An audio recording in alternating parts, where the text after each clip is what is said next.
네, 히브리서 정독반입니다. 우리 한 절 한 절 성경 정독 히브리서 13장 오늘 1절부터 우리 읽어 나가도록 하겠습니다. 여러분 한 절 한 절 계속 읽어 나가는 것이 빠뜨리지 말고 계속 읽어 나가는 것이 흐름을 놓치지 말고 꾸준히 해 나가는 것이 의미가 있습니다.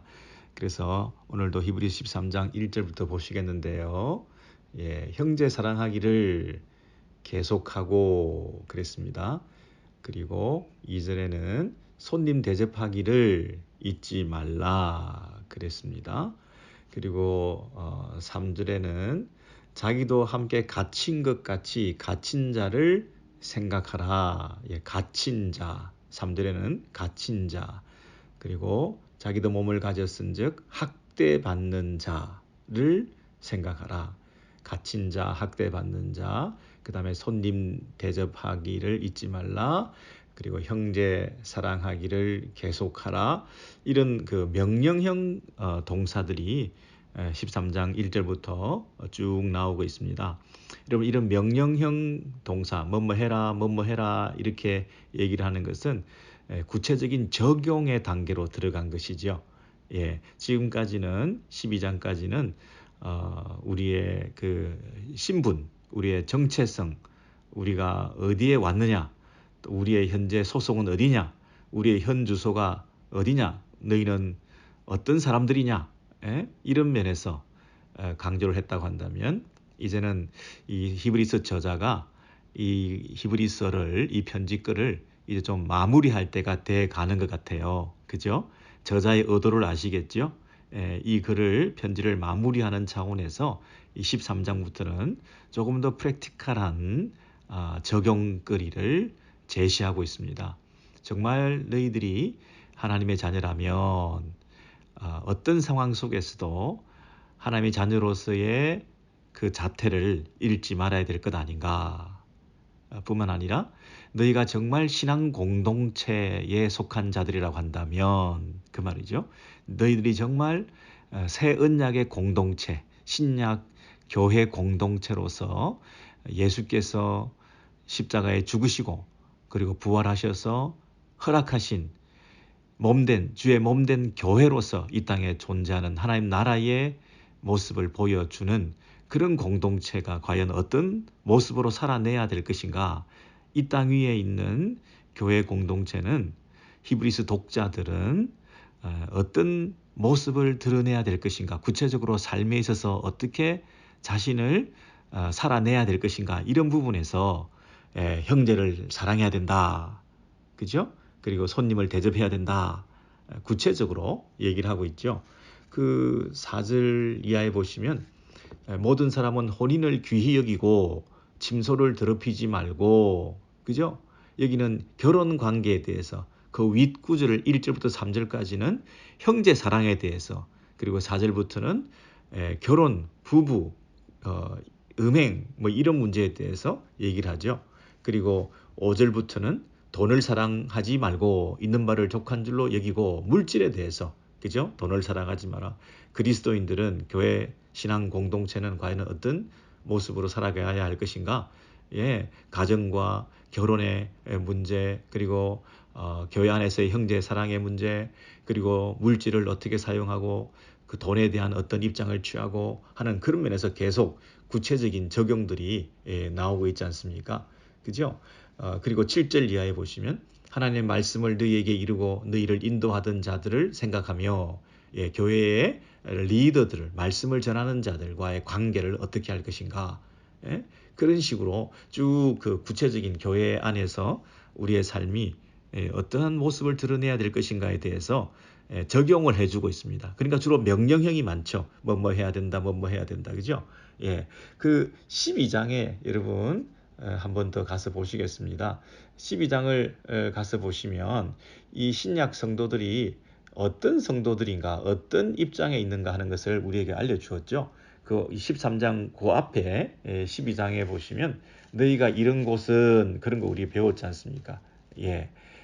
나팔소리 구약 시대에 그 시내산 언약 그거하고 다르게 이 시온산 새 이스라엘 새 예루살렘에서 우리가 새로운 하늘 백성으로서 이 땅의 백성이 아니라, 그죠? 한번 보시겠어요? 히브리서 12장 그 앞에 넘기시면, 네, 너희가 이른 곳은 22절 보시죠. 그러나 너희가 이른 곳은 12장 22절, 시온산과 살아계신 하나님의 도성인 하늘의 예루살렘과 천만 천사와 쭉 나오죠. 예, 그래서 이런 하늘에 기록된 새 언약의 중보자이신 24절, 예수와 새 언약의 중보자이신 예수 그리스도로 말미암아 형성된 새 언약의 공동체인 이 신약 성도들, 이 교회 공동체에 우리의 그 소속, 그리고 우리가 속한 나라는 진동하지 않는 영원한, 흔들리지 않는 나라라 그랬잖아요. 이 땅에 있는 모든 것이 다 흔들리는데, 하늘과 땅도 흔들리는데, 모든 것이 다 흔들리는데 흔들리지 않는 하나가 있다면 그것이 영원한 하나님 나라라. 그래서 우리는 뭘 받았다고요? 흔들리지 않는 나라를 받았은즉, 우리는 흔들리지 않는 하나님 나라의 영원한 그 상속권을 가지고 이 땅에서 그 나라의 백성으로 살아가고 있잖아요. 그러니까 이 땅에서 살아가고 있는 하나님 나라의 백성들인 우리가 이제 구체적으로 어떻게 살아내야 될 것인가, 그게 아까 말씀드린 대로 13장에서 이제 표현되고 있는 거죠. 그래서 13장 1절에 다시 보시면, 그런 배경에서 하나님 나라에 흔들리지 않는 하나님 나라의 백성들로서 이 땅에서 우리가 살아가야 되는데, 제일 처음 해야 되는 게 뭐라고요? 형제를 사랑해라 하는 것이죠. 형제를 사랑해라. 여러분 다시 보셔요. 거기 12장 제일 끝에 뭐라고 되어 있습니까? 28절, 12장 28절, 히브리서 12장 28절 보시면, 너희가 그러므로 우리가 흔들리지 않는 나라를 받았은즉 은혜를 받자. 이로 말미암아 경건함과 두려움으로 하나님을 기쁘시게 섬길지니, 그랬습니다. 하나님 나라의 백성으로서 우리가 해야 될 일은 하나님 나라의 백성이 하나님을 섬기는 게 당연한 거잖아요. 하나님을 기쁘시게 섬기는 거, 하나님을 기쁘시게 해드리는 거, 하나님을 예배하는 거, 하나님께 순종하는 거, 하나님께 감사하는 거, 하나님을 높여드리고 찬송하는 거, 하나님을 기쁘시게 하는 거. 자, 그런데 하나님을 기쁘시게 해야 되는데 구체적으로 어떻게 해야 되느냐? 실제적으로 어떻게 해야 되느냐? 눈에 보이지 않는 하나님을 기쁘시게 해드리는 그 우리의 예배가 회복되고 난 다음에 이제 우리 삶 가운데 바로 나타나게 되는 것이 하나님 사랑과 이웃 사랑으로, 형제 사랑으로 드러날 수밖에 없는 거죠. 그러니까 13장 1절은 당연히 형제 사랑하기를 계속하고, 하나님을 기쁘시게 하는 섬김, 하나님을 예배하는 아름다운 신앙, 이것은 구체적으로 형제 사랑으로 표현돼야 된다는 거죠. 그래서 13장 1절에 형제를 사랑하라. 이것이 하나님을 섬기는 것이다. 하나님을 예배하는 것이다. 하나님을 기쁘시게 하는 것이 뭐냐? 형제를 사랑하는 것이다. 그런데 형제 사랑하기를 계속하고 그랬습니다. 계속하고. 여러분, 계속한다는 말은 참으로 어려운 말이죠. 형제를 사랑하라. 이것은 조금 수월할 수 있습니다. 형제를 한 번 사랑할 수는 있습니다. 근데 형제 사랑하기를 계속하라. 이건 굉장한 명령입니다. 함부로 아멘 하면 안 됩니다, 여러분. 그쵸? 이웃을 사랑하라. 이웃을 사랑하기를 계속하라. 다른 얘기죠. 여러분 어떠신가요? 우리가 갈수록 끝까지 지속한다는 것은 쉬운 일이 아닙니다. 시작은 할 수 있는데 계속한다는 것은 어려운 일입니다. 한 번 할 수 있는데, 두 번 할 수 있는데, 세 번은 할 수 있는데 끝까지 지속하고 계속한다는 것은 참으로 어려운 일입니다. 갈수록 우리는 끝까지 하는 일이 없어지게 마련입니다. 끝까지 지속할 수 없는 게 인간입니다. 끝까지 아무리 좋은 일이라도, 아무리 내게 도움되는 일이라도 심지어 그것을 계속하는 것은 곧 실적나는 일이기 때문에 똑같은 일을 반복한다는 것은 쉬운 일이 아닙니다. 돈이 들어와도 심지어 그것은 지루해서 못하겠다. 이제 제발 그 일은 안 하고 싶다. 우리가 이게 인간입니다. 내게 유익이 되고 도움이 되는 일이라도, 수입이 창출되는 일이라도 나는 그 일은 이제 더 이상 못하겠다. 이런 말을 하는 사람들입니다. 그런데 하물며 다른 사람을 섬기고 돕고 사랑하고 자기를 희생하고 남을 위해서 자기에게 손해를 끼치고 내가 불이익을 당하더라도 다른 사람을 섬기고 내 시간과 물질을 바쳐서 다른 사람들의 유익을 위해서 살아가고 하는 이 일을 어떻게 계속할 수 있겠습니까? 어떻게 그걸 계속할 수 있겠습니까? 이 쉬운 일이 아니거든요. 형제 사랑하기를 계속하고 아멘, 아멘. 그것을 아멘할 수 있는 이유는 여러분 우리가 흔들리지 않는 나라를 상속받았기 때문입니다. 다 흔들리더라도 끝까지 흔들리지 않고 계속하고 지속할 수 있는 내 마음이 흔들리지 않고 내 섬김이 흔들리지 않고 내 사랑이 흔들리지 않고 이웃과 자녀와 가정과 교회와 형제를 향하여 흔들리지 않고 지속하고 계속할 수 있는 것은 내가 흔들리지 않는 나라를 하나님 나라를 소유한 자들이기 때문입니다. 근본적으로 내가 흔들리지 않기 때문에 나의 섬김도 사랑도 흔들리지 않을 수가 있는 것입니다. 우리가 내가 어떤 존재인가를 깨닫지 않으면 내가 흔들리지 않는 나라에 속한 하나님 나라의 백성이라는 그 정체성을 놓치게 되면 우리는 늘 흔들리게 됩니다. 쉽게 포기하게 됩니다. 끝까지 지속하지 않습니다. 금방 실정을 냅니다. 금방 포기하고 우리의 그 헌신을 유보하고 중단하고 우리가 그렇게 하기 쉽습니다. 근데 다시 한번 말씀드리지만 형제 사랑하기를 계속하고 하는 것은 우리가 하나님을 섬기는 데 있어서 요동하지 않는 하나님 나라의 백성들이기 때문에 우리도 흔들리지 않고 요동하지 않고 갈 수 있는 것이죠. 형제 사랑하기를 계속하고 아멘이시죠 여러분? 네. 그런데 그 형제 사랑을 계속하는 것을 구체적으로 2절에 보시면 손님을 대접하기를 잊지 말라 그랬습니다. 이로써 부지 중에 천사들을 대접한 이들이 있었느니라. 여러분 손님 대접, 손 대접, 이웃을 섬기는 이런 태도를 잊지 말라 그랬는데요. 이것은 1차적으로 그 당시 순회 전도자들의 숙식 문제를 해결하라 이런 뜻이기도 합니다. 그 당시에는 복음을 전하는 많은 사람들이 이웃을 섬기기 위해서 지역을 섬기기 위해서 자신들이 가진 것도 없이 복음 하나만 들고 목숨 걸고 복음을 전하러 다니는 하나님을 전적으로 의지하는 믿음의 선교를 하면서 다녔던 그런 초대교회 상황 아니겠습니까?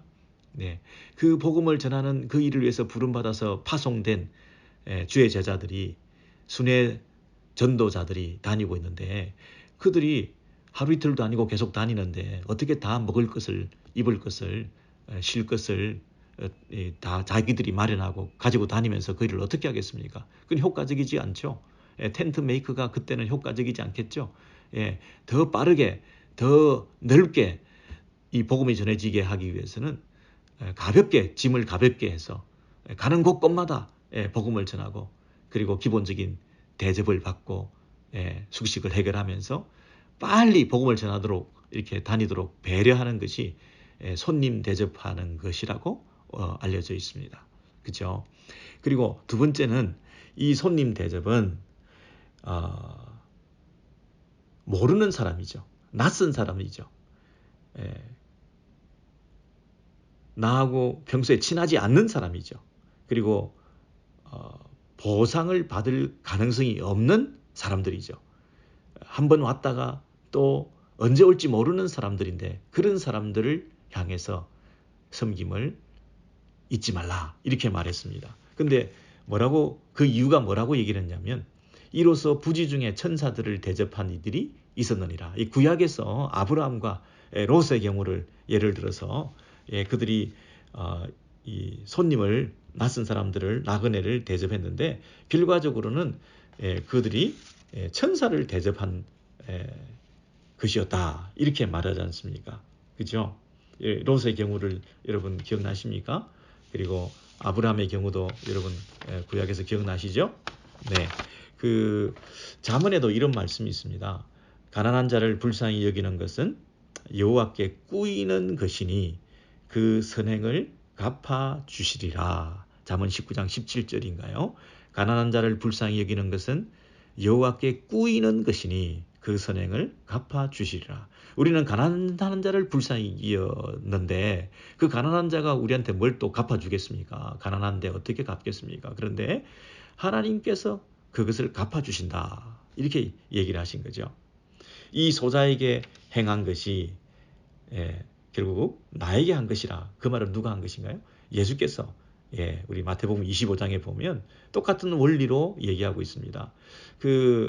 부지 중에 천사를 대접한 아브라함과 롯의 경우처럼 신약 시대에 우리 소자에게, 가난한 자에게, 목마른 자에게, 줄인 자에게 마실 것과 먹을 것을 제공했던 그 경우에 이제 그것이 결과적으로는 예수님을 대접한 것이다. 이렇게 주께서 얘기하시지 않았습니까? 그렇죠. 이 사람들이 보상을 내다보지 않고 대가품을 받지 않고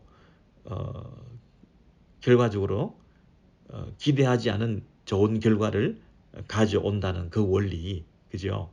보상을 내다보지 않는 대접이 기대하지 않는 그런 결과로 우리에게 찾아올 수 있다고 하는 그런 원리, 그것을 구약에서부터 손님 대접하기를 잊지 말라.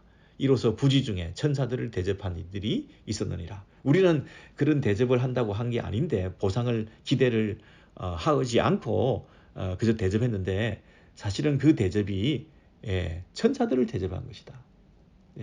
우리는 이 사람을 대접할 때 나를 기억해 줄까? 내가 대접한 것을 고마워할까?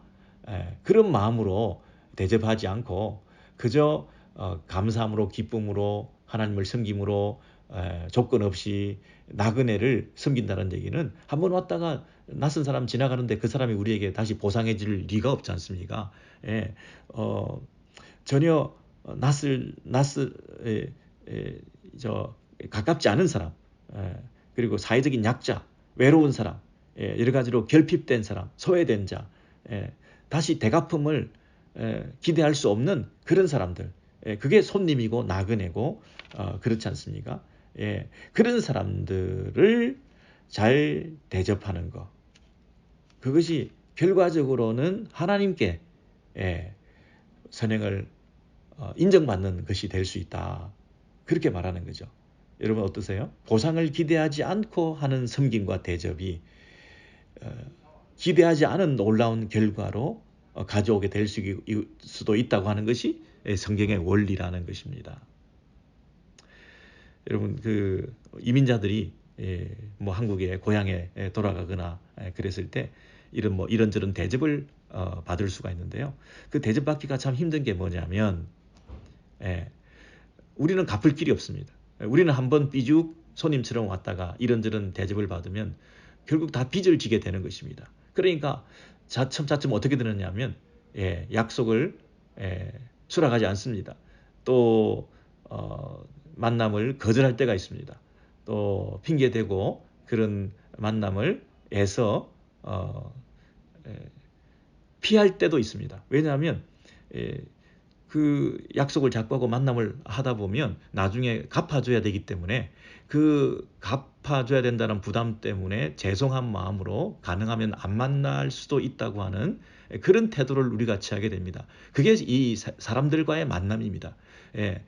사람들과의 만남입니다. 사람들은 주로 나도 미국에 갔을 때 약간 대접을 받을 수도 있겠다든지 이런 어떤 주고받는 식의 그런 섬김과 관계들을 지속해 나가게 되기 쉽습니다. 근데 그런 걸 다 떠나서 그런 것 하지 않고 어떻게 한다고요? 나그네를 대접하라. 나그네를 대접하기를 잊지 말라.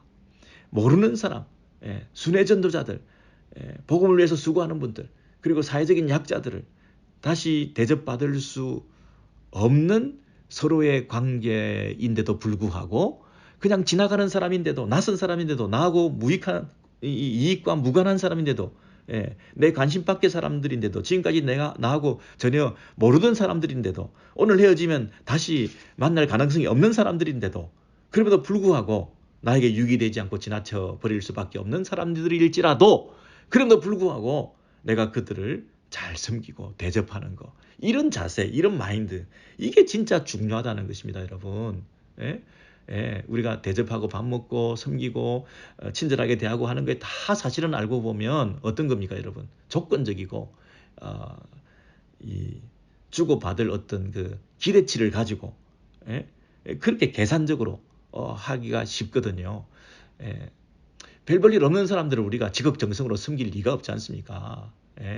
정말 신세를 졌다거나 앞으로 신세를 질 가능성이 있는 사람들에게 우리가 뭔가를 대접하겠다고 손을 내밀 때가 참 많지 않습니까? 그렇게 하지 말고, 그건 아니라는 거죠. 정말 나그네를, 손님을, 지나치는 사람들을 우리가 지극정성으로 이렇게 섬길 수 있는가, 이게 성경적인 손님 대접의 원리라는 것입니다. 교회 안에서도 오고 가는 많은 손님들이 있을 수가 있는데, 나 모르는 사람들이다, 뭐 나하고 언제 다시 볼 거라고, 그런 태도는 기독교인들이 아니고 교회 사람들이 아닙니다. 무슨 뭐 단체나 무슨 뭐 친목 단체나 뭐 그리고 사회적인 그 어떤 교제를 하는 이런 곳에서나 있을 수 있는 태도죠.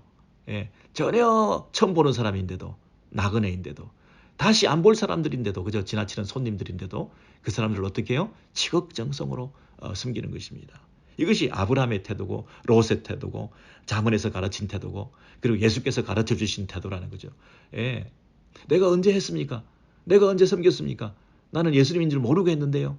근데 나한테 한 것이다. 이렇게 인정해 주시는, 전혀 예상 밖의 어떤 보상을 받게 되는 이런 일들을 성경에서 손님 대접하는 것을 잊지 않고 나그네를 정성껏 대접해야 된다, 이렇게 말하는 것이라는 것이죠. 여러분, 2절을 대충 우리가 살펴봤습니다. 이제 3절을 보시면, 자기도 함께 갇힌 것 같이 갇힌 자를 생각하고, 여기서 갇힌 자는 것은 감옥이죠. 감옥에 갇힌 자를 생각해라, 잊지 마라. 그런데 어느 정도로 생각하고 잊지 말아야 되느냐 하면, 자기도 함께 갇힌 것 같이 그랬습니다. 이 동일시, 남의 얘기가 아니고요, 그냥 제3자의 얘기가 아니고요, 그냥 이웃 사람들의 얘기가 아니고요, 내가 지금 갇힌 것 같이, 이런 체휼의 마음, 자기를 그들과 동일시하는 이런 태도를 가지고 함께 아파하고 함께 그 마음에 또 몸에 체감하면서 전율을 느끼면서 그 형편과 그 사정에 자기를 맡기면서 너희도 함께 갇힌 것 같이 갇힌 자를 생각하고 그랬습니다. 여러분, 여기서 갇힌 자는 감옥인데, 감옥에 갇힌 자가 오늘날에도 많이 있죠. 근데 여기서 갇힌 자는 우리가 흔히 감옥에 갇힌 자, 뭐 자기가 실수했거나 자기가 범죄를 했거나, 그래서 감옥에 갇힐 수 있죠. 그 감옥에 갇힌 프리즌 미니스트리, 감옥 선교, 이거 중요합니다. 그런데 그렇다고 해서 오늘 이 본문이 그 감옥 선교의 어떤 그 기초가 된다, 근거가 된다, 이렇게 말하기는 좀 어렵습니다. 여기서 갇힌 자, 학대받는 자, 3절에 너희도 몸을 가졌은즉 학대받는 자를 생각하라 그랬잖아요. 그래서 이 몸을 가졌은즉, 이게 무슨 말입니까? 학대받는 자가 그 당하고 있는 몸의 고통, 그 고통을 그들이 느끼는 것처럼 너희들도 그 몸에서 느끼면서, 네가 몸이 있다면 생각을 해봐라. 그들이 얼마나 학대받으며 핍박당하며 채찍질 당하며 순환을 당하며 그 몸의 고통을 당하고 있냐. 그게 말로서만 그게 위로가 되겠냐.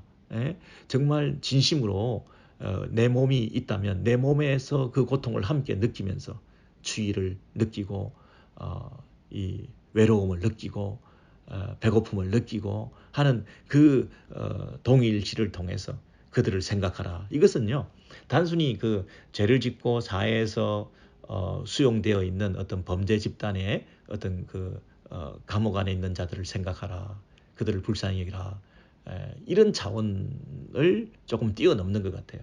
이것은 그리스도인들이 복음과 관련해서 하나님 나라의 백성으로서 당하고 있는 그 핍박과 불이익과 경제적인 어떤 착취와 소외와 이런 것들을 당하고 있는, 그래서 심지어 감옥에도 갇히고 복음 때문에, 예수 믿는 것 때문에 학대받고 있는 이 차원에 있는 공동체의 결속을 강조하기 위해서, 복음을 가지고 믿음을 잃지 않기 위해서 핍박을 당하고 감옥에 갇히고 학대받고 있는 그들을 우리가 돌보지 않고 우리가 기억하지 않으면 누가 돌보겠냐 하는 차원에서 그리스도인 공동체의 형제사랑의 모습으로 몸으로서 주님의 머리 대신 주님께서 몸된 교회로 묶어주신 이 몸으로서 느끼는 이 지체의식을 가지고 한 몸이잖아요.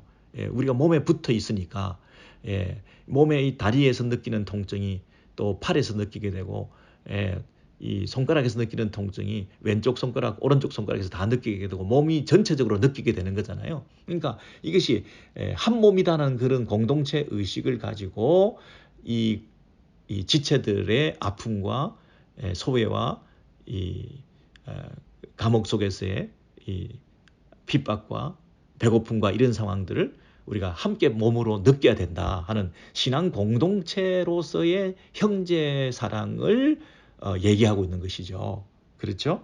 이것이 단순히 일반적인 세상적인 감옥에서 고생하고 있는 죄수들을 섬기는 감옥 선교도 우리가 해야 되겠습니다만, 그것을 하지 말아야 된다는 뜻이 아니라 더 강조하는 것은 뭐냐면, 신앙을 지키기 위해서 이렇게 고난을 당하고 있는 자들에 대해서 더 큰 1차적인 관심을 우리가 가지고 그들을 섬겨야 된다. 그 얘기를 하는 거죠. 여러분, 이 얘기가 그 히브리서 한번 여러분 찾아보시겠어요? 거기 10장에 가서 한번 보시면 신약성경 여러분 히브리서 10장에 가서 보시면 그 얘기 지난번에 했던 거 기억나시죠? 10장 32절 이하에 보시면 10장 32절입니다. 10장 32절에 전날에 너희가 빛을 받은 후에 고난의 큰 싸움을 견디어낸 것을 생각하라. 혹은 비방과 환난으로서 사람에게 구경거리가 되고 혹은 이런 형편에 있는 자들과 사귀는 자가 되었으니 너희가 갇힌 자를 동정하고, 그죠? 여기 갇힌 자를 동정하고 너희 소유를 빼앗기는 것도 기쁘게 당한 것은 더 낫고 영구한 소유가 있는 줄 알미라. 그랬잖아요. 여기서 소유를 빼앗기고 그리고 몸을 갇히고 감옥에 들어가고 비방과 환난으로서 사람들에게 조롱거리가 되고 이런 고난을 견디고 있는 신약의 성도들, 히브리서 독자들의 그 형편을 여기서 얘기를 하고 있잖아요. 여기서 갇힌 것은 뭐 때문에 갇혔습니까? 복음 때문에 고난을 당하고 있는 사람들을 얘기하고 있는 거잖아요. 그 갇힌 자를 동정하라 그랬습니다. 그리고 학대받는 자를 기억하라 그랬습니다. 그러니까 우리 아까 13장에서 우리가 살펴보았던 그 갇힌 자, 학대받는 자는 바로 우리 그리스도인들, 복음 안에서 믿음으로 살다가 고난을 당하고 있는 그들에 대해서 우리가 잊지 말아야 된다. 늘 기억해야 된다. 그들과 동일시되어서 끝까지 그들을 섬겨야 된다. 이렇게 말하고 있는 거죠. 여러분, 그저 이 갇힌 자, 감옥에 있는 사람들을 잘 섬기고 모든 형제들을 다 섬겨야 된다 할 때 그 형제 사랑이라는 것은 그 13장 1절에 형제 사랑하기를 계속하라 이 얘기, 그 형제는 바로 우리 예수 믿는 사람들, 신앙 공동체 안에 있는 그리스도의 피로 하나 된 이 공동체, 히브리서 독자들이 흩어지지 말고 우리 모두 형제 사랑으로 똘똘 뭉쳐서 복음 안에서 우리가 함께 끝까지 가야 된다 하는 그 형제 사랑을 얘기하고 있습니다. 여러분, 이단들이요 너무나 자기들끼리 결속력이 강하잖아요. 챙겨주고 위해주고 섬기고, 예? 무슨 어려운 일이 있으면 도와주고, 물질로 돕고 시간으로 돕고, 뭐 장례가 나고 병원에 입원하고 뭐 환자가 발생하고, 예? 어려운 일이 있고 누가 출타 중이고 사람들이 부모가 없고, 예? 뭐 집안에 어린 애들만 있고, 뭐 여러 가지 다양한 형편들이 있을 수 있는데 그 니들을 너무나 잘 채워주고, 예? 섬겨주고 하는 그런 사랑이 넘치는 것이 이단들의 특징이잖아요. 예. 근데 우리가 그런 면에서 형제에 대한 관심과 사랑, 그리고 소외된 자들에 대한, 그리고 어려움을 당한, 그리고 힘든 일을 당한 이런 상황에서 우리가 어떻게 그들을 도울 것인가 하는 면에서 조금 더 우리가 배려가 필요한 것 같아요. 조금 더 조직적인 이런 섬김들이 필요한 것 같아요. 조금 더 사역적인 면에서 이런 부분들을 강화해 나갈 필요가 있는 것 같아요. 그죠? 예. 그래서 이 형제 사랑하는 거, 근데 그 형제 사랑은 뭐라고요? 예, 사회동포주의, 민족주의, 뭐 이 혈연적인 우리 형제들, 우애, 형제 우애, 옆에 있는 뭐 우리 같은 한 부모 안에서 태어난 형제들, 그런 차원에서 어떤 형제를 말하기보다는, 그것도 물론이겠습니다만 보다 더 근본적인 것은 신앙 공동체의 결속력을 더 중요하게 생각하면서 여기서 그 형제 사랑하기를 계속하라. 그런데 그 형제 사랑 중에서 손님 대접하는 거, 그 다음에 감옥에 갇힌 사람들, 그리고 학대받는 고난을 당하고 있는 사람들, 이런 사람들을 생각해야 된다, 잊지 말아야 된다, 이렇게 말하고 있는 것이죠, 여러분. 그렇죠? 여러분, 여기서 몸과 같이 자기 몸을 가졌은즉 자기가 갇힌 것처럼, 이런 것이 정말 중요한 원리가 안 되겠습니까? 우리가 말로만 사랑한다 뭐 이렇게 하지만, 자기 몸과 같이 그렇게 사랑한다는 것은 쉬운 일이 아니거든요. 여러분, 우리가 말로만 그렇게 사랑한다는, 입으로만 사랑한다는 그게 아무런 영향력과 효과가 상대방의 감동을 주지 못한다는 것을 우리가 너무나 잘 알고 있습니다. 여러분, 현존, 자기를 직접 보여줘야 되는 거예요. 나타나야 되는 거예요. 뭐 말로만 뭐 무슨 얘기든 다 할 수 있겠죠. 정말 자기를 보여줄 수 있는, 자기를 드러내 보여주는, 자기가 그 현장에 나타나는 그런 관심과 또 이 진정성을 가져야, 자기 몸을 보여줘야, 자기 몸을 사용해야, 자기 몸을 이용해야, 자기 몸을 바쳐야, 자기 몸을 시간을 바쳐서 움직여서, 자기 몸을 움직여서 그렇게 해야 그게 진짜 섬기고 사랑하고 배려하는 것이지, 자기 몸은 가만히 있고 말로만 그렇게 도와주고 물질로만 도와주고 그러는 것은 진정한 이 3절의 히브리서 13장 3절의 정신이 아니라는 거죠. 자기도 함께 갇힌 것 같이 갇힌 자를 생각하고, 자기도 몸을 가졌은즉 학대받는 자를 생각하라. 여러분, 이 원리가 그 뭐 형제 간에도 똑같이, 교회 안에 지체들 간에도 이렇게 적용되고, 우리 부부 간에도 똑같이 적용되고, 목회자와 또 우리 성도들 간에도 적용이 되고, 말로만 뭐 기도합니다, 기도할게요,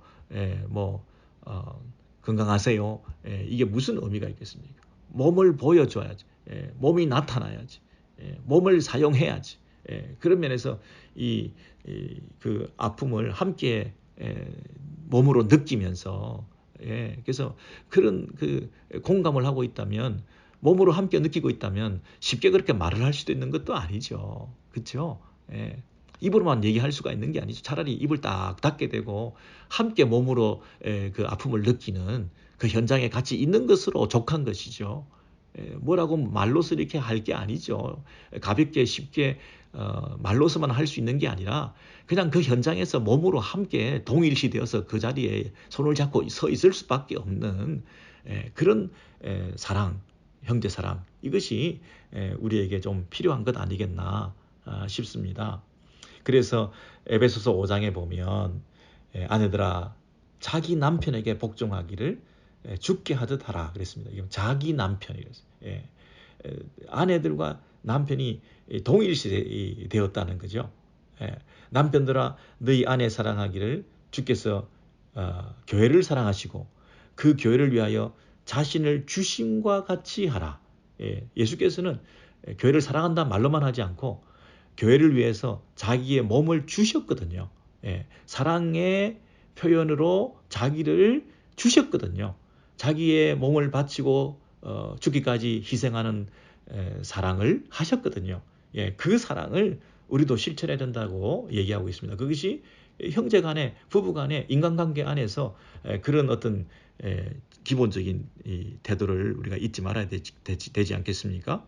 이와 같이 남편들도 마땅히 자기 아내를 자기 몸과 같이 사랑할지니, 남편들도 자신을, 자기의 몸을 주는 것으로 아내를 사랑하고 남편들도 자기 아내를 자기 몸같이 사랑할지니 자기 아내 사랑하는 자는 자기를 사랑하는 것이다. 자기 자신을 사랑하는 것이다. 그러니까 아내 사랑과 자기 사랑이 별개의 것이 아니다. 그 얘기 아닙니까? 그리고 그 사랑의 수준과 사랑의 정도가 똑같다는 거잖아요. 내가 나를 생각하고 내 몸을 소중하게 여기고 하는 그 가치, 그 수준, 그 정도 이상으로 우리가 이웃과 그 사랑을 나누고 있을 수 있는가 하는 그것이 그리스도인의 사랑하는 태도다. 그렇게 말하죠. 자기 몸과 같이. 여러분 이게 정말 쉽지 않은 거지만 원리가 그렇습니다. 그런데 이런 원리를 가지고 이런 원리대로 해보려고 애를 쓸 때 거기에 역사가 나타납니다. 거기에 감동이 있습니다. 거기에 변화가 있습니다. 거기에 파워가 있습니다. 사랑보다 더 큰 힘은 없다. 사랑보다 더 큰 힘은 없다. 그런데 그 사랑은 말로만 하는 사랑이 아니라 몸으로, 마음으로, 말로, 전심으로 하는 사랑이어야 그것이 이 파워가 있다는 것입니다. 그것이 변화를 야기할 수 있고 마음을 움직일 수가 있고 그리고 하나님께 기쁨이 되는 그런 섬김이다. 하나님을 기쁘시게 하는 섬김은 뭐냐? 형제를 사랑하는 것이다. 그런데 사랑을 어떻게 하는 것이다? 그리스도께서 자기 몸을 교회를 위해서 주신 것 같이 그 사랑을 실천하는 것이다. 그 사랑의 정도가 얼마나 높은지 모르겠습니다. 하나님을 예배한다고 우리가 예배 시간에 모여가지고 찬송하고 눈물을 흘리고 손을 들고 많이 찬송하지고 예배하지만 여러분 그것은 결과적으로 우리의 형제 사랑의 깊이와 넓이로 구체적으로 어떻게 확대될 것인가. 우리는 예배를 드리는 것으로 끝난 것이 아니라 주일 예배를 드리는 것은 새로운 예배의 연장이고 시작이고 생활의 삶 가운데 형제 사랑으로 드러나야 되는 거죠. 예배는 하나님께 실컷 잘 드렸는데 밖에 나와가지고 형제를 바라볼 때 우리가 서로 시기하고 미워하고 험담하고 트집 잡고 또 뭐 비난하고 정말 그렇게 한다면 그건 뭐 그리스도인이 아니죠. 그 마귀가 할 짓이고 그건 사탄의 노릇이고 하나님의 영광을 드러내지 못하는 그런 삶이 되고 마는 것이죠. 그래서 하나님을 정말 예배하는 자라면 이웃을 얼마나 사랑하는 것인가.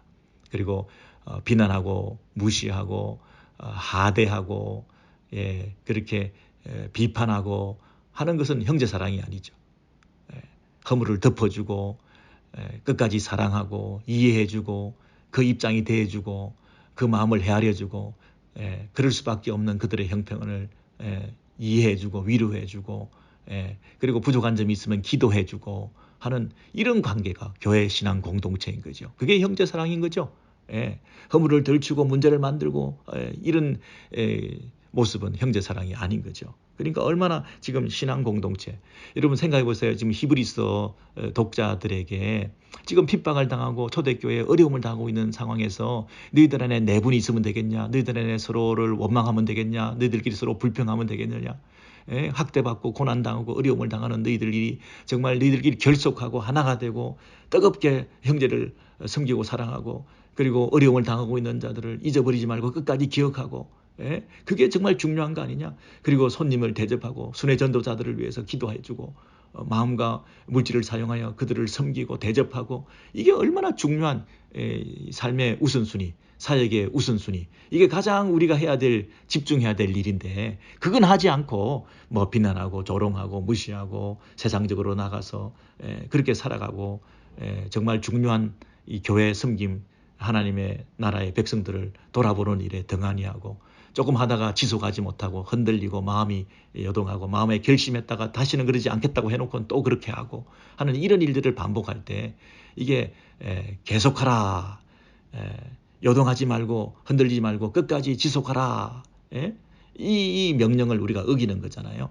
네, 여러분 그런 면에서 이 마지막으로 우리 에베소서 6장 19절 20절에 있는 내용들 우리 한번 살펴보고 마치도록 그렇게 하겠습니다. 여러분 에베소서 6장인데요. 에베소서 6장을 쭉 가셔가지고 한번 보시죠. 이 에베소서를 왜 살피려고 하느냐면 이 옥중 서신이잖아요. 예, 여러분 에베소서 6장 19절 이하에 이렇게 보시도록 하겠습니다. 에베소서 6장 19절 이하에 보시면 또 나를 위하여 구할 것은 내게 말씀을 주사 나로 입을 열어. 여러분 에베소서 6장입니다. 19절. 또 나를 위하여 구할 것은, 지금 사도 바울이 감옥 안에서 자기를 위해서 기도해달라고 요청하고 있는데 그 기도 제목이 뭐냐면 내게 말씀을 주사 나로 입을 열어 복음의 비밀을 담대히 알리게 하옵소서 할 것이니 이 일을 위하여 내가 쇠사슬의 메인 사신이 된 것은 나로 이 일에 당연히 할 말을 담대히 하게 하려 하심이라. 나의 사정 곧 내가 무엇을 하는지 너희에게도 알리려 하노니 사랑을 받은 형제여 주 안에서 진실한 일꾼인 두기고가 모든 일을 너희에게 알리리라. 우리 사정을 알리고 너희 마음을 위로하게 하기 위하여 내가 특별히 그를 너희에게 보내오노라. 여러분 우리 사정을, 사도 바울의 형편과 사정을 에베소 교회에 알려주겠다. 감옥 안에 있는데도 그 알려주기 위해서 누구를 보내요? 사람을 보낸다. 사신을 보낸다. 두기고를 보낸다. 그리고 그 보내는 목적은 안심시키고 위로하고 기도해달라고 하는 그 요청을 하고 있는 것이죠.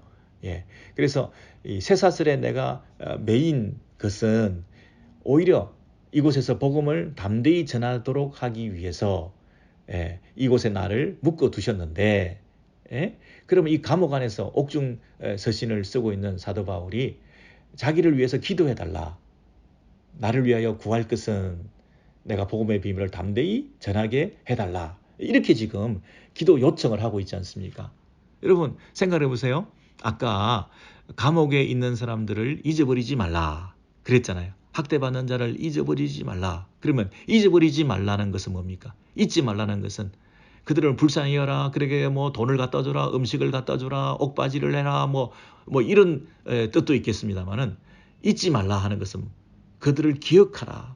그들을 위해서 기도해라.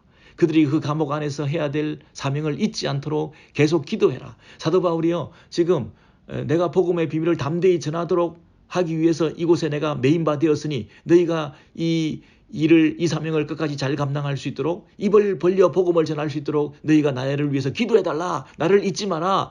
여러분 나를 불쌍히 여겨달라. 나를 뭐 감옥에서 빼내달라. 내가 이 감옥 안에 있는 것을 동정해달라. 돈을 넣어달라. 내가 이렇게 고생을 당하고 있으니 나를 좀 알아달라. 이런 차원에서 지금 얘기하고 있는 게 아니라 복음의 비밀을 담대히 전하는 이 일을 위해서 너희들의 기도가 필요하다. 잊지 말라. 기억해달라. 생각하라는 얘기는 뭐냐면 기도해달라는 얘기죠. 하나님 나라에 함께 동력된 자들로서 함께 이 일을 해나가자. 나는 감옥에 있지만 너희는 감옥 밖에서 이 여동하지 않는 하나님 나라의 백성들로서 감당해야 될 일은 피차 기도하는 것 아니냐. 너희들의 기도를 통해서 이 감옥 안에서도 하나님 나라의 복음이 담대히 전파되어지는 일을 위해서 내가 쓰임받기를 원하니까 나를 잊지 마라. 나를 기억해달라는 얘기가 나를 불쌍히 여겨달라. 나 이렇게 힘들어. 뭐 이런 얘기하는 차원이 아니고 물론 그런 차원에서도 관심과 사랑을 우리가 베풀어야 되겠습니다만은 근본적으로 사도 바울은 나를 잊지 말라. 하는 것을 인간적으로 계산적으로 자기를 동정해달라 이런 어떤 연약한 차원이 아니라 나를 위해서 기도해달라는 차원에서 이 기도를 요청하고 있는 거 아니겠습니까? 여러분 그렇죠? 여러분 그렇죠? 그러니까 이런 면에서 이 골로새서에도 봐도 같은 원리로 4장에 이렇게 되어 있습니다. 4장 3절에 또한 우리를 위해서 기도하되 하나님이 전도할 문을 우리에게 열어주사 그리스도의 비밀을 말하게 하시기를 구하라. 내가 이것을 인하여 매임을 당하였노라. 그리하면 내가 마땅히 할 말로서 이 비밀을 나타내리라. 이런 골로새서도 이 옥중서 신 아닙니까? 그래서 너희가 우리를 위해서 기도해 달라. 전도할 문을 우리에게 열어주셔서 그리스도의 비밀을 말하게 하시기를 기도해 달라. 나를 잊지 마라. 나를 기억해 달라. 나를 위해서 기도해 달라. 그 얘기 아닙니까? 그래서 여러분 이 말씀을 우리가 오늘 나눴는데요. 다시 우리 그 히브리서 13장 1절, 2절, 3절을 한번 더 읽어보시고 오늘 그 말씀을 우리가 다시 한번 정리하고 마무리했으면 좋겠습니다. 자, 히브리서 13장 1절입니다. 형제 사랑하기를 계속하고 12장에서 어떻게 끝났나요? 여동하지 않는 하나님 나라를 상속받은 우리들은 하나님을 기쁘시게 해드려야 되는데 이제 어떻게 해야 된다고요? 하나님을 기쁘시게 해드리는 것은 형제 사랑하는 것이다. 그런데 형제를 어느 정도 사랑해야 되느냐? 그리고 형제 사랑하기를 얼마나 오랫동안 계속해야 되느냐? 흔들리지 말고 끝까지 중간에 포기하지 말고 계속해서 이 형제 사랑하기를 계속해야 된다. 그리고 손님을 대접해야 된다. 순회 전도자들을 섬겨야 된다. 복음을 전하는 일에 함께 동력해야 된다. 그죠? 그래서 전혀 기대하지 않았던 섬김이 놀라운 하나님께 기쁨이 되는 섬김이 될 수가 있다. 한번 스쳐 지나가는 사람 기억되지 않는 섬김과 봉사와 사랑 베품이라고 생각했는데 이것이 영원히 기억되는 것이었다. 이 땅에서 다시는 못 만날 사람들이고 가치 없는 사람들이고 나하고 상관없는 사람들이라고 생각했는데 이것이 하늘에서 기억되고 하나님께서 인정해 주시고 영원히 상관되는 사람과는 상관이 없지만 하나님과는 상관되는 이런 섬김과 대접이 될 수가 있다. 그렇죠, 여러분? 그리고 자기도 함께 갇힌 것 같이 이 몸으로 하는 섬김과 사랑 그리고 이 초대교회에 이런 어려운 일들을 당한 사람들을 잊지 말고 신앙의 공동체로서 결속력을 가질 수 있도록 떨어져 나간 사람, 상처받은 사람, 감옥에 갇힌 사람, 믿음을 지키다가 나름대로 믿음으로 살다가 이렇게 어려움을 당한 사람들, 이런 사람들을 교회가 함께 섬기지 않으면 누가 그 사람들을 섬겨 주겠냐. 그래서 우리는 우리끼리 그냥 똘똘 뭉치고 또 떨어져 나간 사람 어쩔 수가 없고 남아있는 사람들끼리 또 우리끼리 더 친하고 이거는 아니라는 거죠. 그래서 우리의 원래의 신앙 공동체에 속해 있는 모든 사람들을 믿음으로 잘 섬겨서 한 몸 이룬 것으로 생각해서 그들을 섬기는 거 이것이 마땅한 것이다 이렇게 말씀하시죠. 여러분 초대교회는 이렇게 공동체 안에 어려움을 당하는 사람들이 있었습니다. 갇힌 사람들이 있었습니다. 그리고 복음을 전하는 사람들이 있었습니다. 학대받는 사람들이 있었습니다. 소유를 뺏기고 물질에 손해를 본 사람들이 있었습니다. 다양한 형편의 어려움을 당한 지체들이 초대교회에 있었습니다. 오늘날 여러분 어떻습니까? 우리 교회 안에도 다양한 어려움을 당한 지체들의 형편이 있을 수 있습니다. 근데 요즘 어떻게 보면 이런 어려움을 당한 사람들은 교회 잘 못 나오고 태연하고 평안하고 문제가 없고 이런 사람들만 교회에 이렇게 나와 있는 그런 이상한 모습이 있을 수도 있습니다. 여러분 그렇지 않습니다. 어려움을 당한 사람들이 많이 교회에 함께 나오고 그리고 함께 위로하고 그리고 어려움을 당해 있는 사람들을 찾아가고 구체적으로 섬기고 하는 이 마땅히 해야 될 일들을 우리가 더 잘 감당해 나가는 우리 오렌지 교회 우리 모든 성도들 되기를 소원합니다.